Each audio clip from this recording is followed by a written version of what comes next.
n8n and Dify are powerful automation tools, but each caters to distinct needs and workflows. First up, n8n.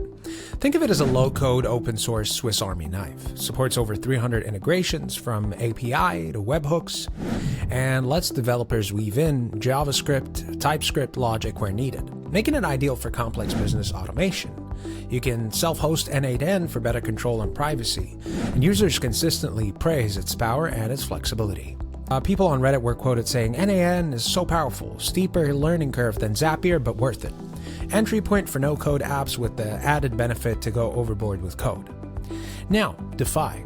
This is all about AI-first automation. Built for devs and teams focused on generative AI tools, Dify offers a visual workflow around prompts, LLMs, RAG, which is a retrieval augmented generation, and chat flows. You don't have to write code to build intelligent apps. Users on Reddit have been quoted saying, "I'm part of a small team. Dify spin up LLM applications with any model, Dockerized for hassle-free deployment." Which one do you choose? Pick n8n if you're building traditional automations like cross-system syncing, scheduled jobs, or complex data workflows and want maximum flexibility and integration control. Pick Dify if you're focused on building AI-powered tools like chatbots, content generators, or RAG-based systems quickly and visually, with minimum coding.